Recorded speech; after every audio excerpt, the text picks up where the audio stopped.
Good morning, good afternoon, or good evening, wherever you are in the world. I am just Mike, and you are watching, and you are listening to episode 9 of the Rock Out Wild Show. It is February 13th, 2025, as I am recording this video right now. And this episode will be aired on Wednesday, February 26th, in just a couple of weeks' time. With that said, WWE will be doing their Super Bowl of football in about a couple of months or so, called WrestleMania. If you haven't seen it, check it out. So, as you can see by the title of this video, I will be covering my favorite matches for every WrestleMania. And what I'm going to do, I might not do this every week, but for every other week, I will cover something WrestleMania related leading up to WrestleMania 41. As of this recording, there's only one match announced, and that is Gunther defending the World Heavyweight Championship against the Yeet Master, Jey Uso. And I expect that the world title will change there.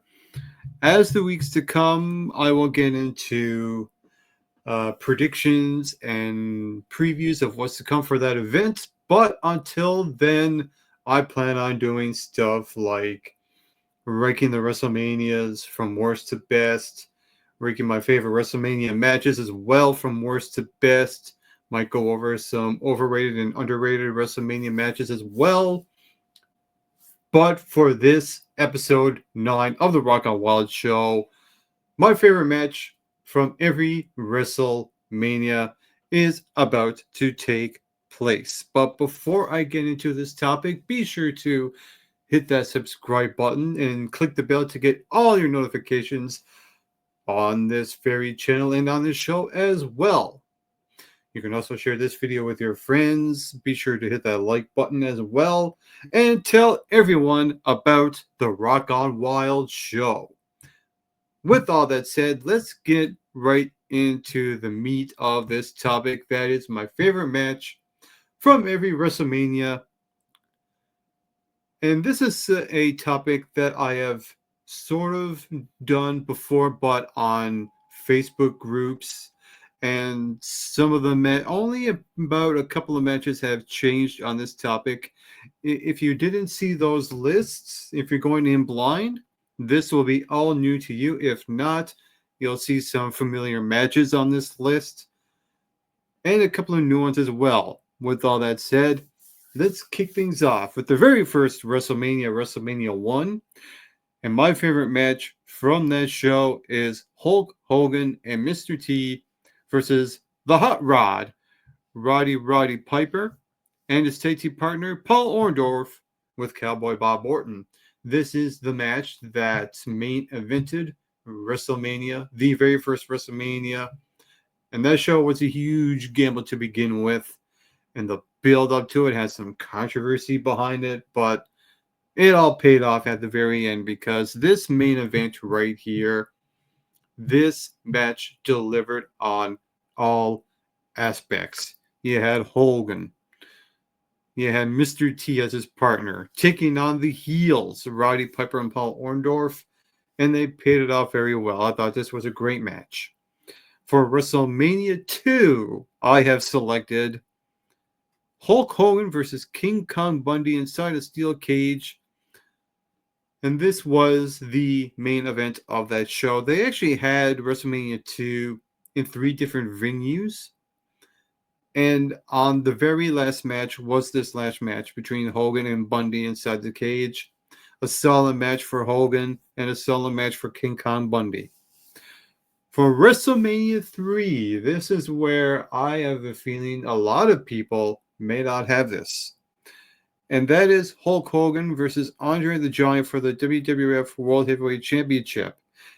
And I know what you're thinking about what I said before I reveal this match. A lot of people may not have this. I have a feeling if fans now look back at WrestleMania 3, they'll probably say Ricky the Dragon Steamboat versus Macho Man Savage for the Intercontinental Championship because of the work rate and the match itself. What they do inside the ring was really, really good, and I get it. But here's the thing. When it comes to WrestleMania 3, people bought tickets to see Hulk Hogan and Andre the Giant. It's two larger-than-life characters colliding, and they told a really good story inside the ring. It's the irresistible force meeting the immovable object as Gorilla Monsoon commentated throughout that match. And you had that moment where Hulk Hogan body slammed Andre the Giant. It had a great pop with that. And of course, you have Andre the Giant passing the torch to Hulk Hogan. That's what makes this match, to me, a great match. Yes, Andre's health wasn't all that great, but I can let that slide for this because this match delivered on all fronts. For my favorite match at WrestleMania 4 is Randy Macho Man Savage versus Ted DiBiase, and this is the tournament final. This is the final match in the tournament to vacate the WWF World Heavyweight Championship. It's one of your top baby faces versus one of your top heels, and this match was really damn good.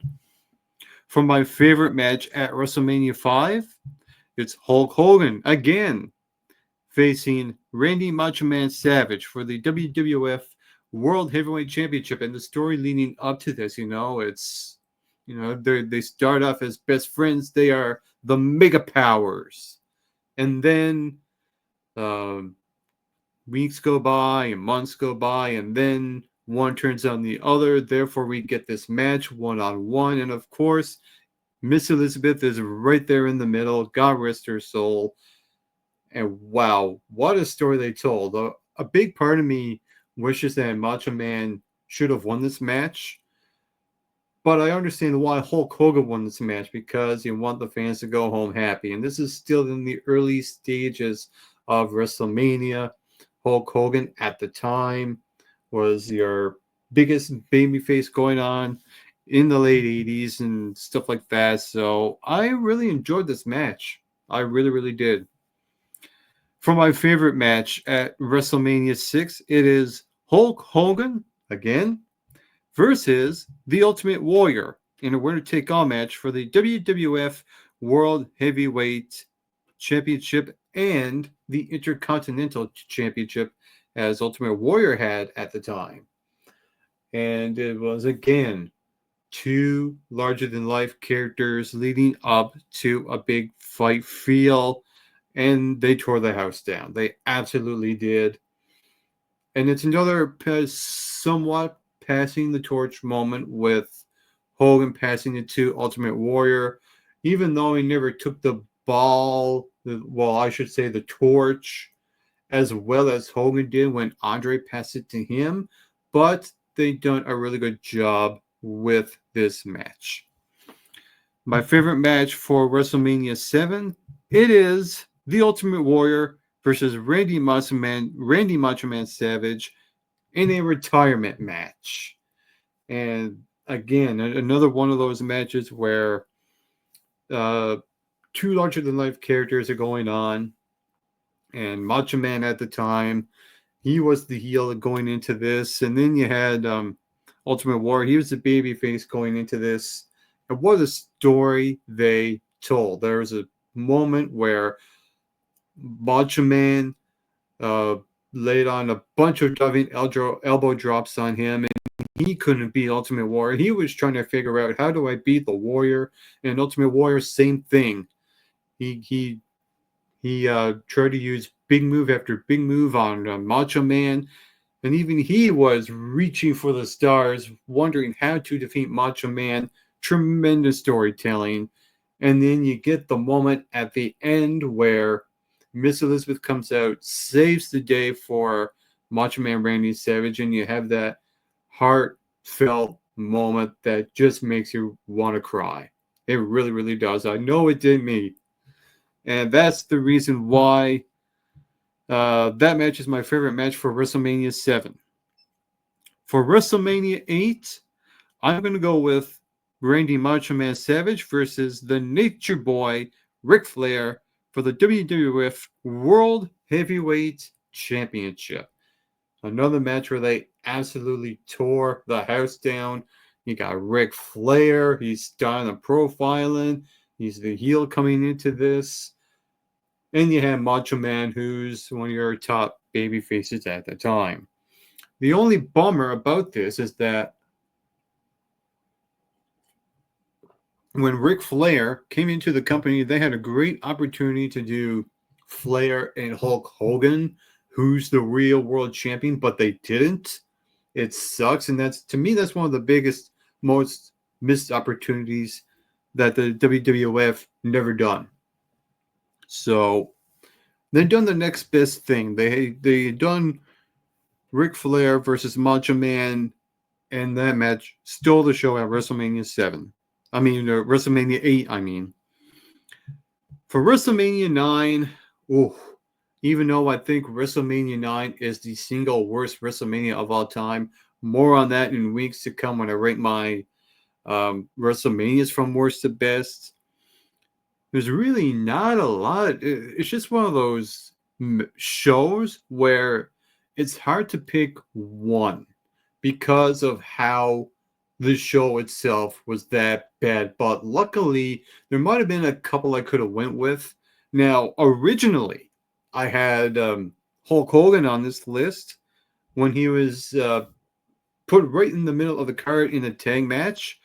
But looking back at it, I thought that match went a little bit too long. So I'm going to go with another match. For WrestleMania 9, my favorite match on this show is the Steiner Brothers versus the Head Shrinkers. This match I thought was paced overall much better than the other tag team match. And yeah, to me, this match just gets sucked in the vortex of the suck that is WrestleMania 9. This is a very underrated match, and one that a lot of tag team wrestling should go back and watch this. For WrestleMania 10. Now, for WrestleMania 10, I could have went with two great options here. The obvious answer, I know a lot of people will say, would be Shawn Michaels versus Razor Ramon in a ladder match. Who's the real Intercontinental Champion? But I'm going to go with Bret Hart versus Owen Hart. These two put on an absolute clinic. It's your classic Kane versus Abel type of storytelling. It's brother versus brother. And it's the Harts. It's Bret Hart, it's Owen Hart. They're two great in-ring workers. And if I were to teach a class of wannabe wrestlers to get in professional wrestling, I would show them this match. And I would say, learn from this. This is how you do these things in the ring. Learn from Bret Hart and you learn from Owen Hart.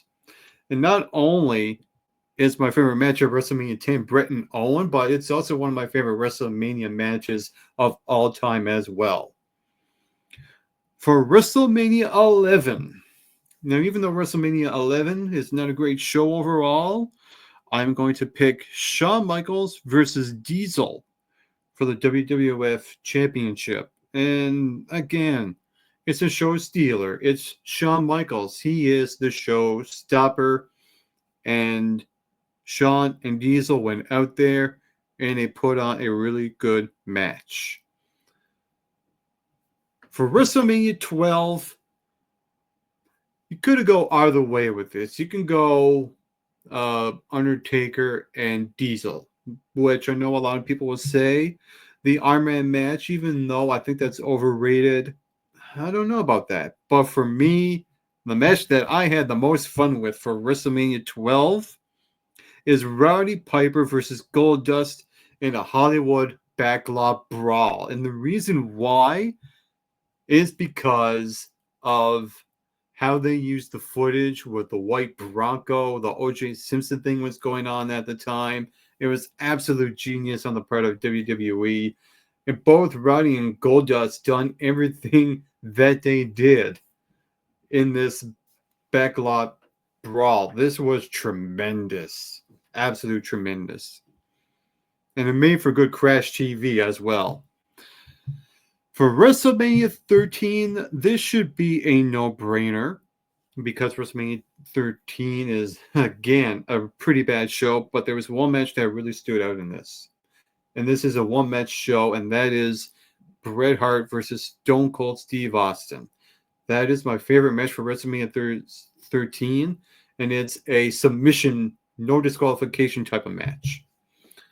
And you had Ken Shamrock as the special guest referee. And my big takeaway from this match is that you get Bret Hart applying the sharpshooter to Stone Cold Steve Austin, and you see that visual of Stone Cold's face just dripping blood as he's screaming. And then you get the whole double turn. You have Bret Hart turning heel. Stone Cold was already getting cheers, but he became more of a babyface after this match. And the icing on the cake, again, is Ken Shamrock as the ref. He done his role perfectly as well. It's also one of my favorite WrestleMania matches of all time. For WrestleMania 14, another one of my favorite WrestleMania matches of all time, and that is Undertaker versus Kane. There was a moment in this match where, here's the thing, I was watching this recently. There's a moment in this match where Undertaker just came out of nowhere from inside the ring to outside of the ring. He flies over the top rope. Kane swats it off, and Undertaker lands on the announce table, and I'm like, holy crap, what a spot. But again, wrestling is all about the stories and the characters and the backstory in this.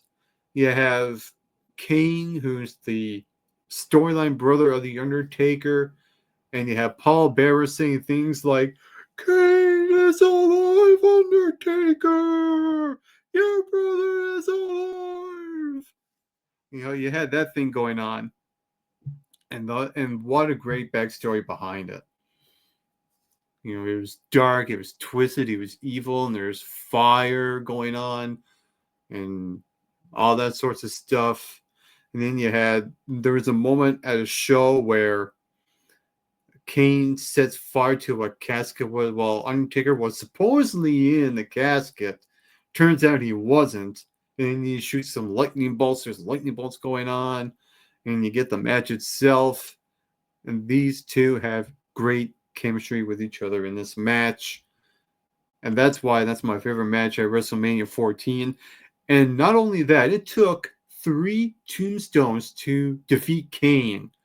So they made Kane look like a legit monster without having The Undertaker being defeated. It's a win-win situation in my book. For WrestleMania 15, I'm going to go with Stone Cold Steve Austin versus The Rock in a no disqualification match for the WWF Championship. Now, Stone Cold and The Rock actually wrestled 3 times at WrestleMania, and to me, the one at WrestleMania 15 is the best one of the 3. These two put on a good show. It's The Rock, it's Stone Cold, it's the WWF title, and you get magic with those two involved in your main event. For WrestleMania 16 and 17 have one thing in common: tag teams. Now, for WrestleMania 16, I'm going to go with Edge and Christian versus the Dudley Boys versus the Hardy Boys in a ladder match for the WWF Tag Team titles. They stole the show in this show. And WrestleMania 16 or WrestleMania 2000 was really, really overbooked. They only had one singles match, and the rest were a bunch of people in it, like tag teams and 4-ways. So WrestleMania 16, even though it's a forgettable type of show, you had this one big standout. That was that ladder match for the tag team titles, and they put on a show. Same with WrestleMania 17. My favorite match from WrestleMania 17 is, again, Edge and Christian versus the Dudley Boys versus the Hardy Boys in a TLC match for the WWF Tag Team titles. You had that moment there where Edge spears Jeff Hardy off the ladder while Jeff Hardy is dangling above the tag team titles. What a moment. And that's the one moment you really remember from this match. For WrestleMania 18, what is my favorite match for WrestleMania 18? Well, that is a match is a no-brainer as well.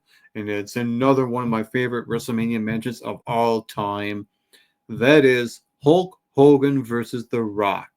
This show was held in Toronto, Ontario, Canada, in what used to be known as the Sky Dome. And you know how fans are in Toronto, especially around that time during WrestleMania 18. And holy crap. The audience is indescribable loud. You just have to see it to believe it. You almost also have to experience it to believe it. It's all about the crowd reaction. This is the match where I would show a bunch of people and show them how much a crowd matters. During that COVID era, while I'm going to get into WrestleMania 36 and 37, the thing that lacked with those shows was the crowd because of COVID. And this match between Hogan and Rock really matters when it comes to that crowd. It's all about that crowd reaction. And that is the reason why that match is my favorite match for WrestleMania 18. For WrestleMania 19, now WrestleMania 19 was a really damn good WrestleMania.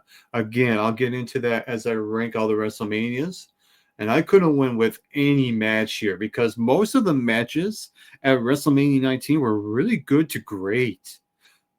But the one that I'm going to go for is Hulk Hogan versus Vince McMahon in a street fight. And it's mainly because of the backstory, the rich history is 20 plus years of storytelling between Vince and Hogan.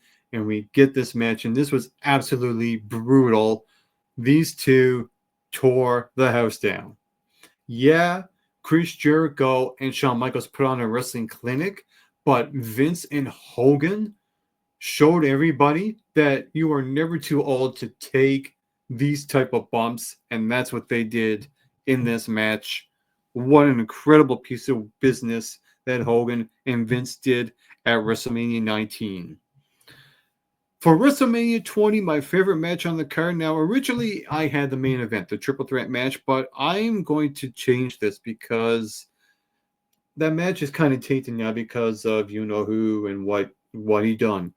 So the match that I'm going to go for WrestleMania 20 is Eddie Guerrero versus Kurt Angle for the WWE Championship. And the reason why I'm going to say that this is my favorite match off of WrestleMania 20 is because of that one particular moment where Kurt Angle applies the ankle lock on Eddie Guerrero. And before he applied the ankle lock, you notice that Eddie Guerrero, he is unlacing his boot, and you're trying to figure out why. Is he injured? Like, what's going on? But no, he had Angle fooled. So when Kurt Angle applied the ankle lock on him, the boot fell right off.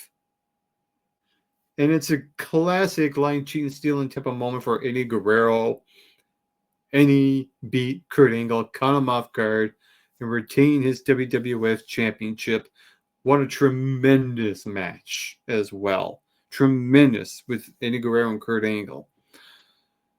For WrestleMania 21, Kurt Angle yet again, as he faced Shawn Michaels in what was a personal grunge match.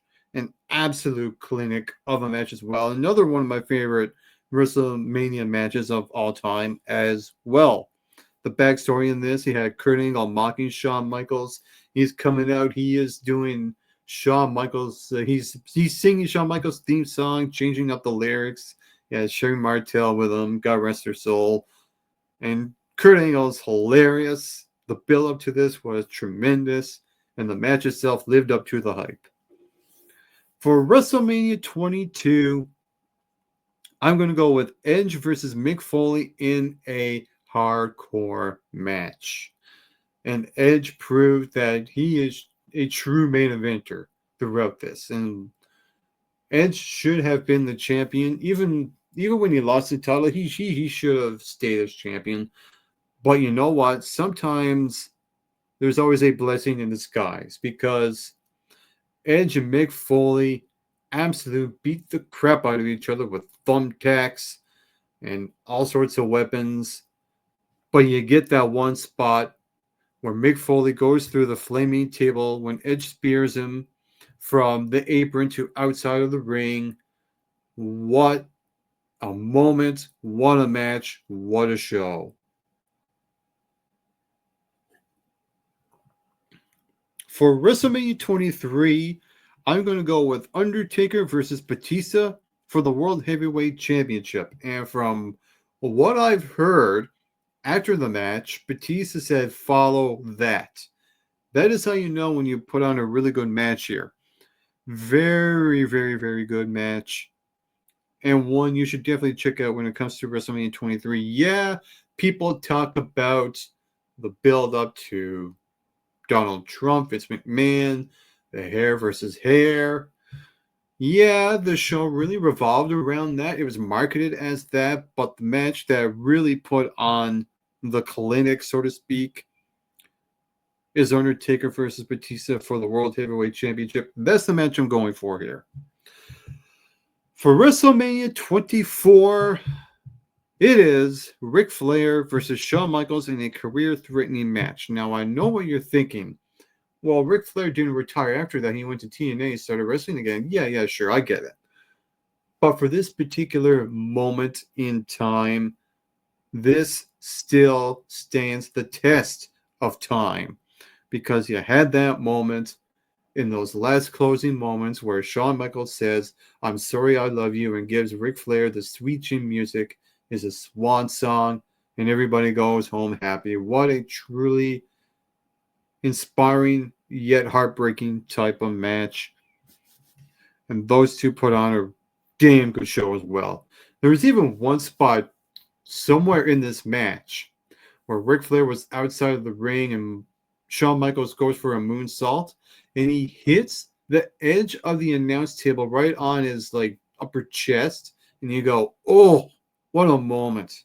What a moment." So yeah, that's the match I'm still going to go with. Ric Flair and Shawn Michaels, career threatening at WrestleMania 24. For WrestleMania 25, you should know the answer to this. If you've been following me for as long as you have and know that I love wrestling, this is the be-all, end-all when it comes to not only WrestleMania matches, but matches in general. I put this match at the very top. Everything else just fails in comparison. I'm sorry. So the match that I'm going to go for WrestleMania 25 is Undertaker versus Shawn Michaels. It's The Undertaker coming out in the dark clothes. It's Shawn Michaels coming out in the light clothes in his entrance. And these two put on a clinic. These two stole the show. It's a combination of great crowd psychology and ring psychology, great in-ring work, just great all-around everything. This is not only the best WrestleMania match of all time, it's one of the best matches in any company, in any era, in any decade, in any century. I am going that far. For WrestleMania 26, it's part 2. It's The Undertaker versus Shawn Michaels. This time it's streak versus career. Shawn Michaels puts his career on the line against The Undertaker, and Undertaker comes out the victor. And the streak was still intact. 4 years later, it wasn't, but it was here. And then you get that moment where Shawn Michaels says goodbye, but we all know that he didn't. Well, he had one more match after that some years later, but the moment still is there. It's Undertaker, it's Shawn Michaels, this time rightfully in the main event, unlike the WrestleMania 25 match, and they put on a show. Granted, I don't think this match is as good as their match at 25, but it still stole the show in my book. For WrestleMania 27, I'm going to go with Undertaker versus Triple H in a no-holds-barred match. And by the end of it, you see that moment where Undertaker is winded. He can't get up. He leaves on a stretcher. Triple H gets up. He's fine. But the cool thing is that Undertaker won this match, so it's a win-win situation. These two went out there and brutalized each other. Really good match on a really bad show. That's all I got to say.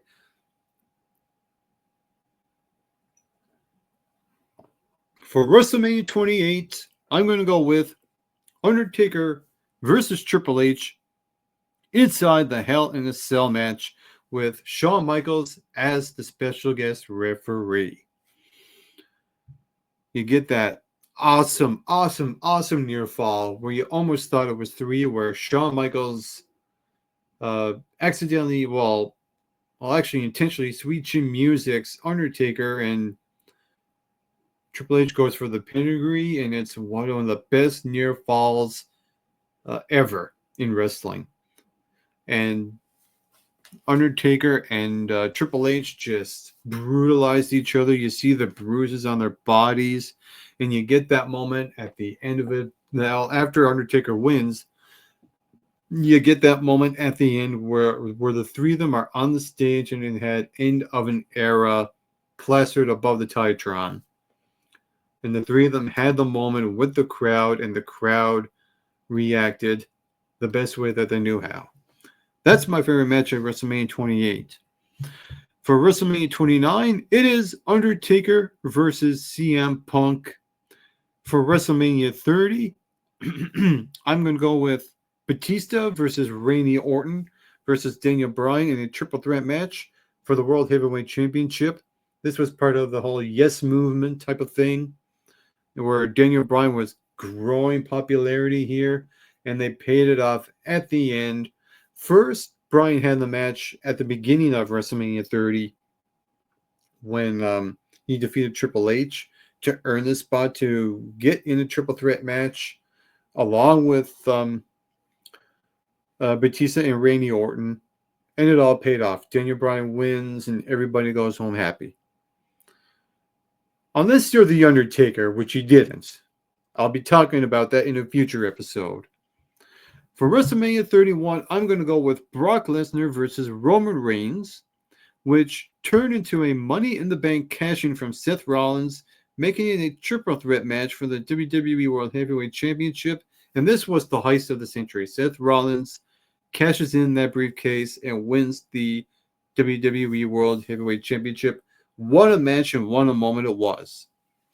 For WrestleMania 32, I'm going to go with Zack Ryder versus Kevin Owens versus Dolph Ziggler versus The Miz versus Sami Zayn versus Sin Cara versus Stardust in a ladder match for the Intercontinental Championship. And the reason why I'm going to go with this is because Zack Ryder got his moments and won the Intercontinental Championship. Granted, it didn't last long at all, but that moment lasts forever. For WrestleMania 33, I'm going to go with Brock Lesnar versus Goldberg for the Universal Championship. This is much better than the WrestleMania 20 match, which I'll be talking about in a future topic during WrestleMania season. But yeah, the Lesnar and Goldberg went out for only 5 minutes, and they put on a good show. Easily the best match on the card. For WrestleMania 34, Kurt Angle and Ronda Rousey versus Triple H and Stephanie McMahon. You had Ronda Rousey coming in. She's the hot new topic, and everybody's talking about her. And she had a great debut match.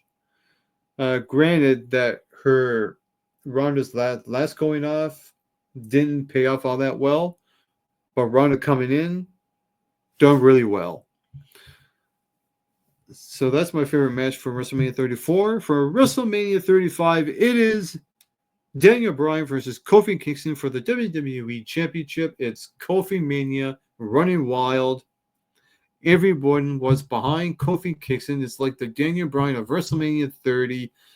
And they all paid it off when Kofi Kingston won the WWE Championship. And Everybody ate it up. They loved it.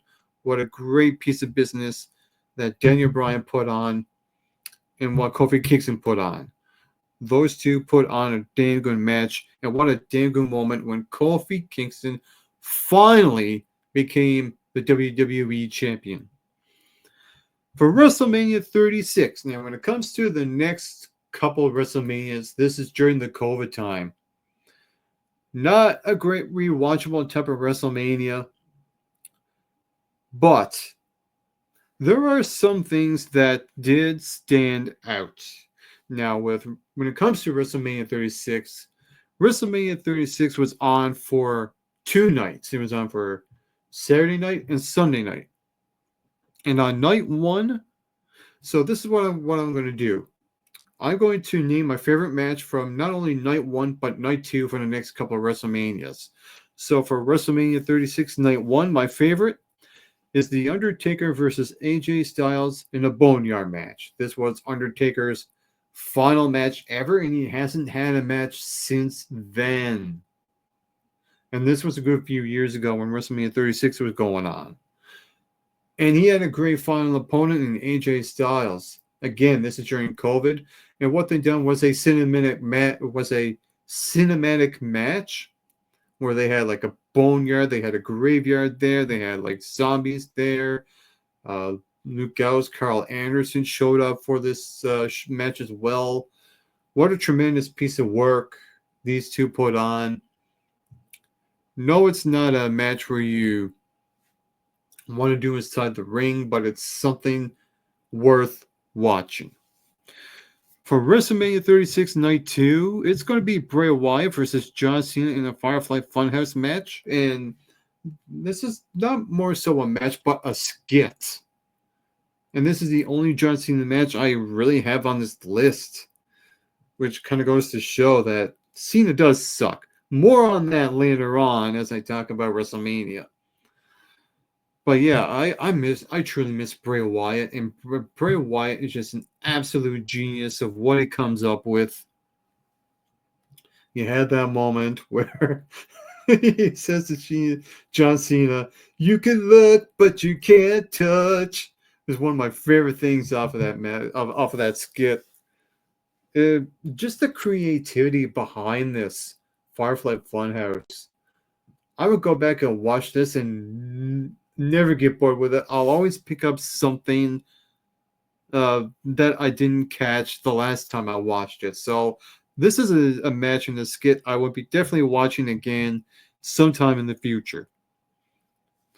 For WrestleMania 37 Night 1, I'm going to go with Bianca Belair versus Sasha Banks for the WWE Women's Championship.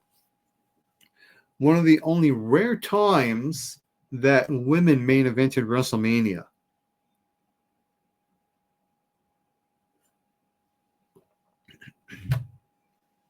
And those two put on a really good match and a really good show. And for WrestleMania Night 2, Roman Reigns versus Edge versus Daniel Bryan for the WWE Universal Championship. Now, here's the thing. Daniel Bryan did not need to be in this match. He really didn't belong in this match. His time ran its course. Like his popularity peaked at 30, and it just wasn't the same here at WrestleMania 37. Again, this just needed to be Roman Reigns versus Edge, but they threw Daniel Bryan in the mix just to make the people happy. But I would have been fine if it was just one-on-one, and the result would still be the result would still be the same, and the result would still be a good match. But it's still the best match on WrestleMania 37 Night 2.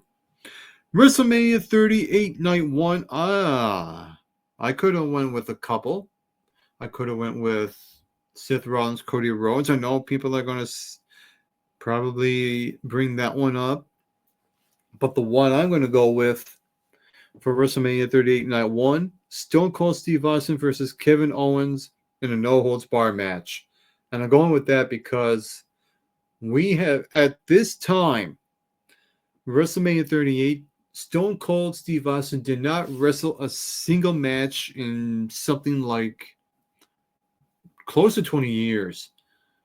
His last match was at WrestleMania 19, So yeah, WrestleMania 19, WrestleMania 38, been 19 years. Stone Cold Steve Austin gets back in the ring, and at first he was a little bit rusty, but it felt like the more beer he drank in this match, the better he got. He was kind of like just working up the kinks, so to speak, and he felt comfortable afterwards. As the match was going on, it got much, much better. And Kevin Owens played his part tremendously. He's a great heel working with Stone Cold. And Kevin Owens got the main event WrestleMania. And it won't be the only time that he does, which I'll be talking about very, very shortly. Now, and okay, let's see. And for WrestleMania 38 Night 2, my favorite match on that show was Edge versus AJ Styles. I mean, it's AJ Styles, great worker, great performer, versus Edge, great worker, great performer. The two put on a really good match here. And this was on the heels of the upcoming group, the Judgment Day. The Judgment Day wasn't just yet a thing. It was just starting to form, because somewhere in this match you get the addition of Damian Priest out there, and he caused AJ, and now Damian Priest is forming an alliance with Edge, and then later on Rhea Ripley, which they become the Judgment Day.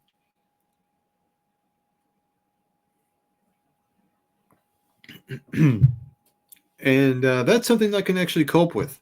No pun intended. For my favorite match for WrestleMania 39, I'm going to go with, well, the match at night 1, the Usos versus Kevin Owens and Sami Zayn for the undisputed WWE Tag Team Championships. When I watched this the first time, I cried at the end of this because of that moment where Sami Zayn and Kevin Owens finally won the tag team titles. I absolutely love and adore this match. The story leading up to this, you had the Usos. They were the tag team champions, and Sami Zayn was trying to get Kevin Owens to be his partner to finally take down the Usos and the Bloodline once and for all, and they did here. It was the main event for night 1 and the rightful main event for WrestleMania 39 night 1. And for WrestleMania 39 night 2,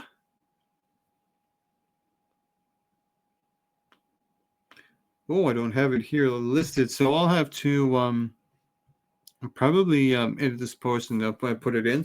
But I already know what it is anyway. For WrestleMania 39 night 2, it's Cody Rhodes versus Roman Reigns, the first match. And the reason why is because I think a lot of people at that time thought that Cody Rhodes was going to beat Roman.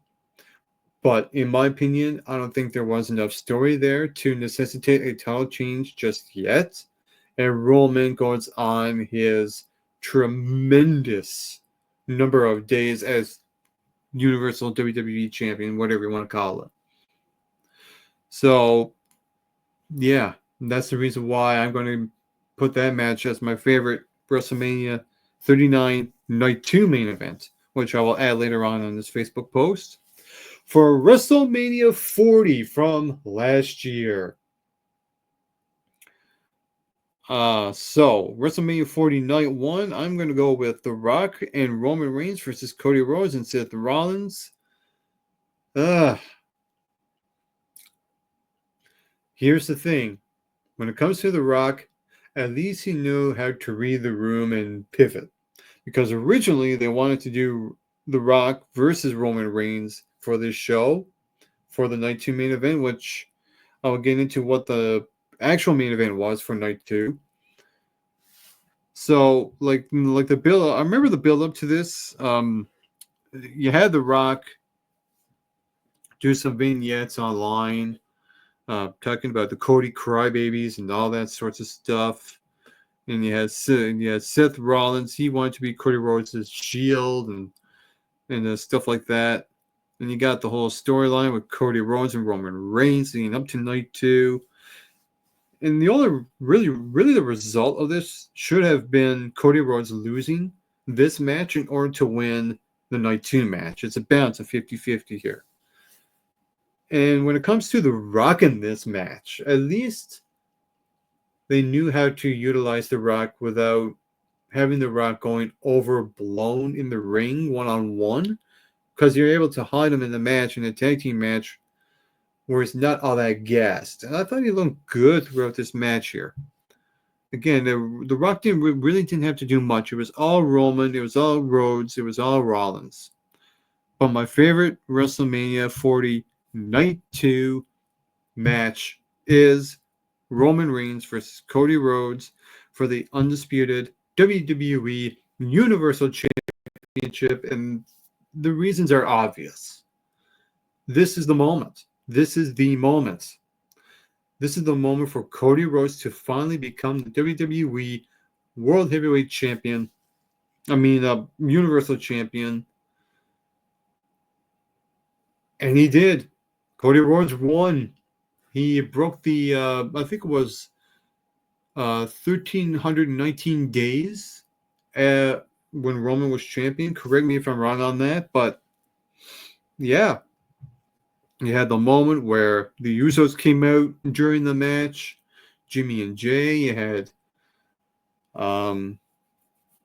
John Cena come out. You had Solo Sikoa come out. The Rock comes out. And then, bong, you have the Undertaker show up, and the crowd responds like, holy crap, what is happening? They're cheering like there's no tomorrow. Undertaker chokeslams The Rock. And then you get to the final moments where Roman Reigns, he picks up the chair, he looks at Cody, he looks at Seth Rollins. Which one do I hit with the chair with?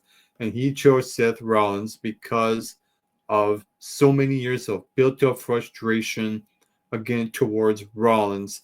I think that's going to play into WrestleMania 41 coming up. And then Cody Rhodes turns around and gives Roman Reigns 3 crossroads and pins him 1, 2, 3. Cody wins the championship. Everyone celebrates like there's no tomorrow, and what emotion this had. This was everything. It's kind of like the Avengers Endgame of WrestleMania. I mean, the way that I put this is that Cody and Roman at 39 was the Avengers Infinity War, but Cody and Roman was the Avengers Endgame of WrestleMania at WrestleMania 40 Night 2. And that is my topic for my favorite match for every WrestleMania.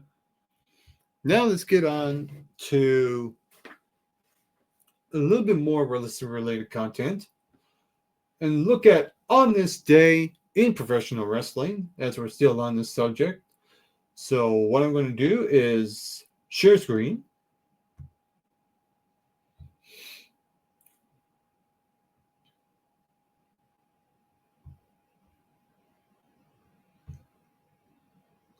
And see what's going on February 26th on this day in wrestling history. In 1967, Vern Gagne wins his 8th AWA World Heavyweight Championship with a win over Mad Dog Vachon in St. Paul, Minnesota. In 1997, for the first time, WWF Monday Night Raw was taped in Europe. At the event in Berlin, Germany, the British Bulldog, Davey Boy Smith, was crowned the first ever WWF European Champion after a tournament final win over his fellow World Tag Team Champion brother-in-law Owen Hart. The final was the culmination of a tournament that took place over the course of a week-long tour of the country. The match aired on TV in the USA on March 3rd. Let's see what else. In the year 2000, in Cincinnati, Ohio, at a taping of ECW on TNN, Tommy Dreamer and Masotaka snared the ECW Tag Team Championships from the Impact players Lance Storm and Chris Candido. In the year 2002, at a SmackDown taping in Boston, Massachusetts, Goldust defeated Maven to win the WWF Hardcore Championship. In 2007, on a live episode of Raw from Fresno, California, John Cena and Shawn Michaels defeat Rated RKO, Randy Orton and Edge, to win the World Tag Team Championship.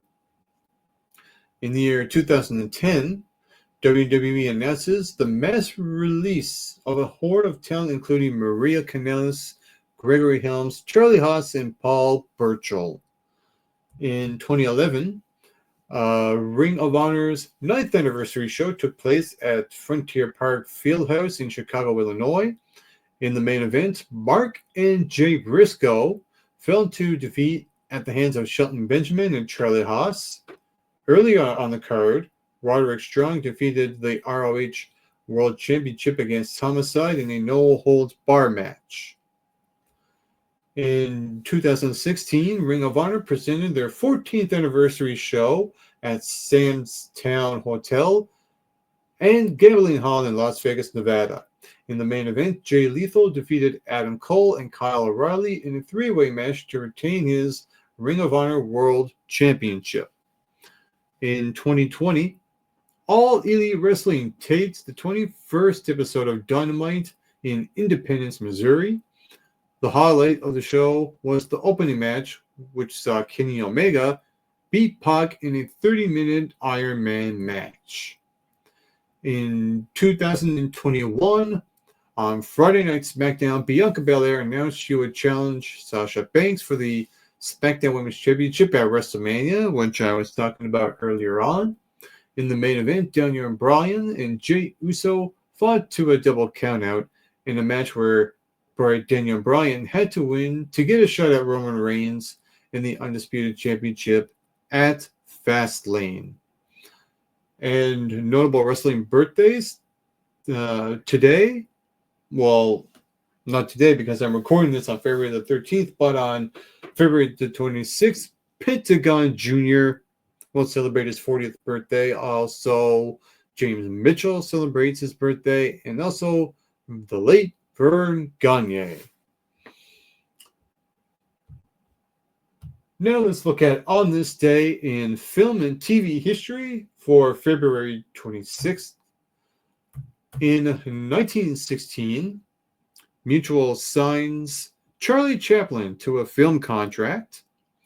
That's right, Charlie Chaplin, the late great actor, comedian, and filmmaker. In 1920, German silent horror film classic The Cabinet of Dr. Caligari, starring Werner Krauss, is released, and I have that movie in the living room on DVD. That's in my collection. In 1947, the fourth Golden Globes, The Best Years of Our Lives, Gregory Peck and Rosa Russell win. In 1953, the Golden Globes, The Greatest Show on Earth, Gary Cooper and Shirley Booth win. In 1955, Gene Shepard, American humorist and storyteller, begins long-running radio program on WORAM in New York City. In 1955, Leah Chalarp stint comedian in Green's musical Peter Pan, starring Mary Martin and Cyril Richard, closes at Winter Garden Theater in New York City after 152 performances. In 1960, Vera Miles stars in Mirror Image, episode of CBS anthology series The Twilight Zone. In 1966, KBIM TV Channel 10 in Roswell and begins broadcasting. In 1975, the first televised kidney transplant, Today Show. And in 1979, CBS premieres of New York City sitcom Flatbush, which received many derision phone calls about it from Brooklynites to CBS. That's on this day in film and TV history. Now let's look at some of the things that happened on this day in music. On this day in February 26, 1983, Michael Jackson's Thriller topped the Billboard album chart as well, and was well on its way to becoming the best-selling album of the year worldwide. Produced by Quincy Jones, Jackson's sixth studio album marked his creative and commercial breakthrough as a solo artist and eventually spent a whopping 37 non-consecutive weeks at number one. Thriller also produced a record-breaking 7 top 10 hits on the Billboard Hot 100, while it later earned an unprecedented 8 Grammy Awards. Today, it remains the world's best-selling album of all time. In 1966, Nancy Sinatra scored her first number one hit in the U.S., These Boots Are Made for Walking, written by Lee Hazelwood and featuring instrumentation by the Wrecking Crew. The song marks the beginning of a long creative partnership between Sinatra and Hazelwood. The swinging track, which also topped the U.S. which also topped the charts in the U.K., Australia, and South Africa, among other territories. It became an anthem for female empowerment. In 1980, Island Records' Rob Partridge and Bill Stewart offered U2 a recording contract after watching their performance at Dublin's National Boxing Stadium. A month later, the Irish rock band signed a 4-year contract, 4-album contract with the label. The first single with Island, 11 O'Clock, TikTok, dropped in May, following by their debut LP, Boy, in October. And I'll look at one more. In 1965, not long before he joined the Yardbirds session musician Jimmy Page released his first single, She Just Satisfies, in the UK. The future Led Zeppelin guitarist played all the instruments aside from drums, produced the song, and sang lead vocals. And I'll might as well, since I'm almost at the end of this, I will go over this as well. In 2011, a survey from royalty distribution service BMI announced that Queen's We Will Rock You was still the most played song at U.S. sporting events more than 30 years after its release. BMI further calculated that U.S. radio and TV performances of the 1977 hit added up to more than 18 years of continuous airplay. And some of the musicians and artists and singers that were born on February 26th, we got Fats Domino, Johnny Cash, Mitch Ryder, Michael Bolton, Tim Comerford from Rage Against the Machine, Max Martin, who's a producer and a songwriter, Erykah Badu, Corny Bailey Ray, and Nate Reus. And now, for the final thing that I'm going to do for this episode of The Rock on Wild, episode 9, I'm going to react to a movie review. And the first thing I'm going to do,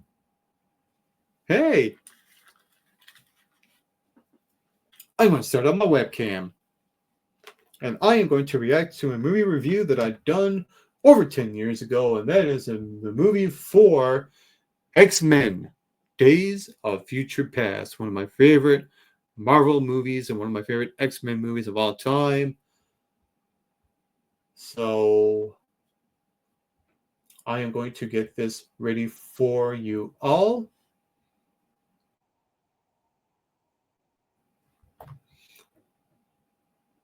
All right. Man, my throat's almost gone. I've done a lot of talking and almost an hour long. Yeah, another episode that is about to go over an hour long. So I am going to present, share screen. It's been, make sure my audio's on. Share. And let's do this thing. Let's react to my review for X-Men Days of Future Past. In 3, 2, 1, go. Wow, just fucking wow. Absolutely incredible. That's what I'm talking about. I'm clapping. Hey, what is up, all movie fans out there in the movieverse? Welcome to the Mike McRock Movie Review channel. And right now, I'm going to give you my review for a movie I just saw recently. It was called X-Men Days of Future Past. Overall, what did I think about this movie? Absolutely outstanding, no question about it. Darn right. Now, even though we have June, July, August, September, October, November, and December coming up, then the next months throughout the coming year, already I feel like this movie could potentially win Movie of the Year. And I'm about to tell you why.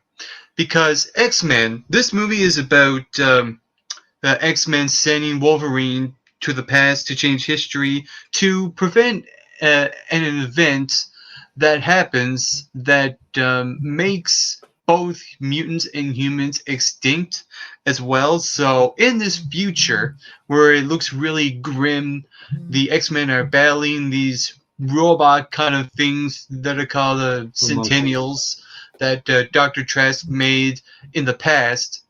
The X-Men have to send Wolverine back to make sure to prevent that this future event does not happen at all. Yeah. In this movie, it stars Hugh Jackman as Wolverine, which we all know is the guy. He is the money maker for this movie. This is the guy that is in the trailers that gets you to go see this movie. He's the money drawer. Basically is what I'm saying.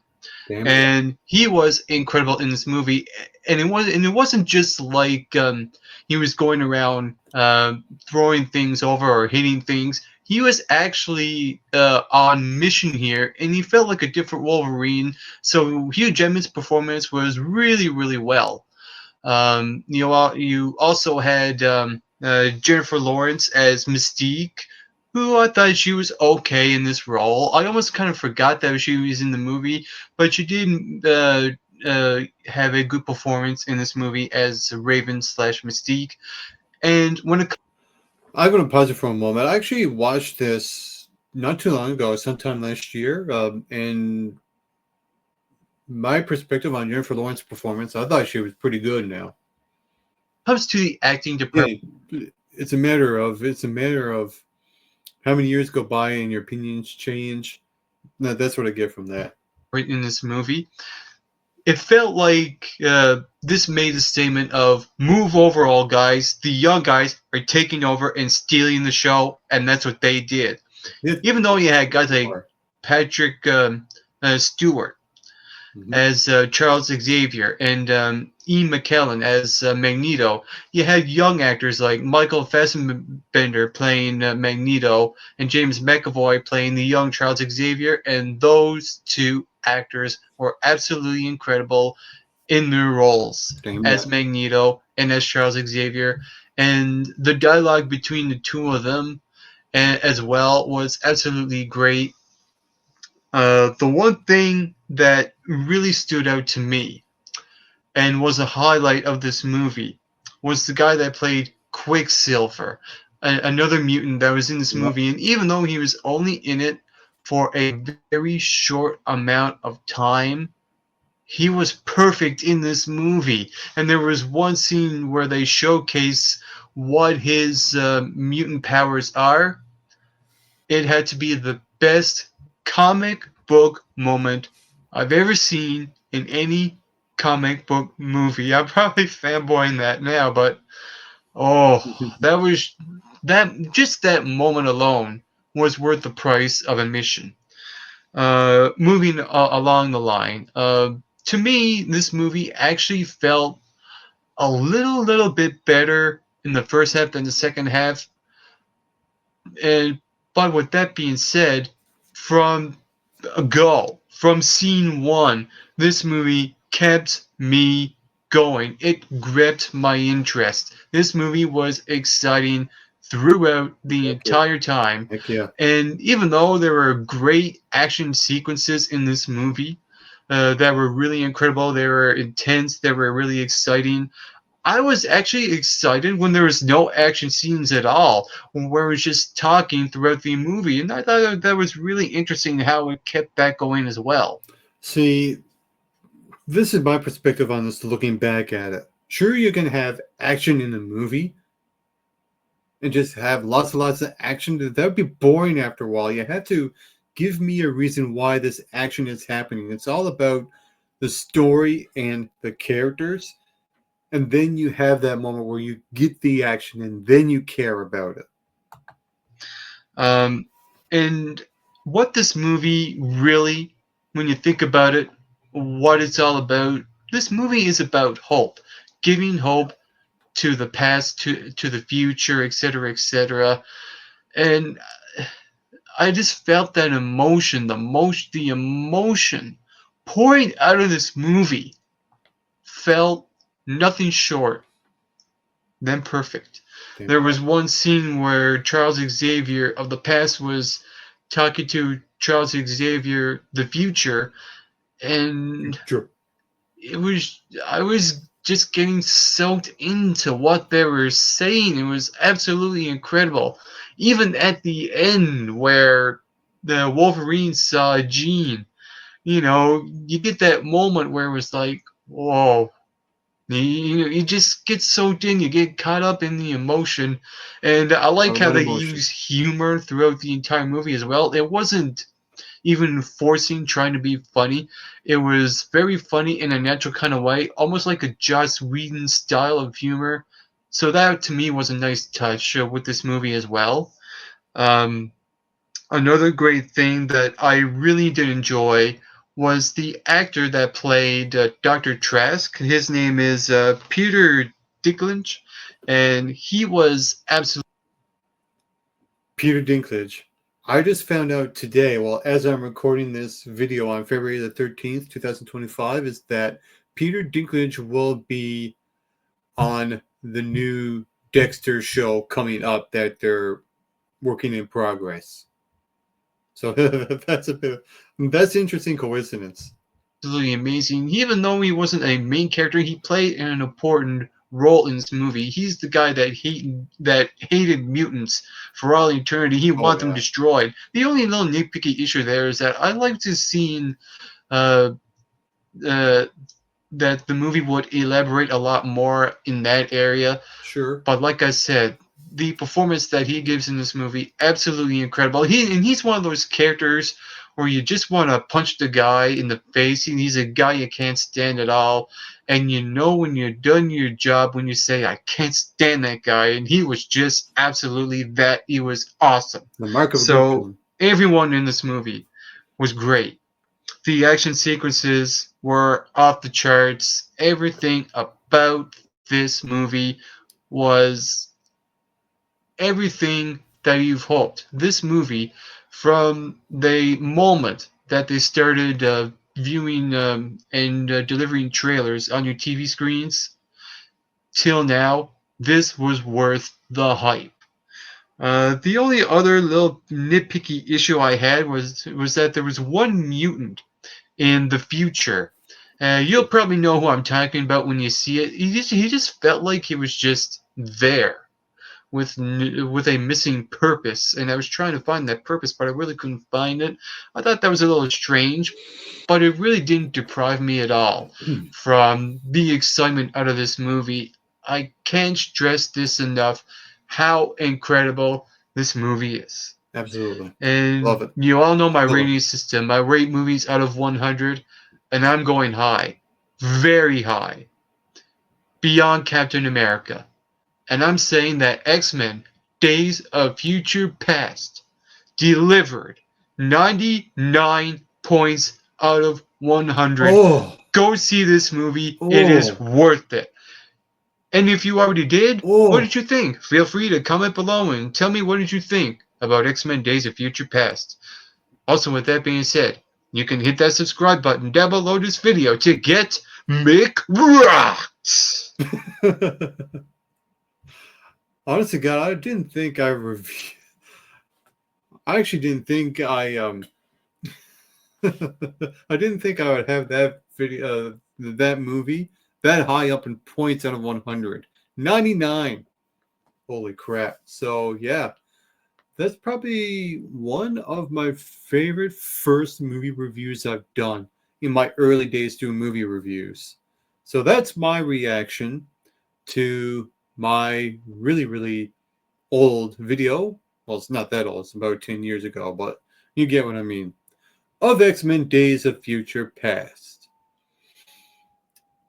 And that is episode 9 of the Rock On Wild show.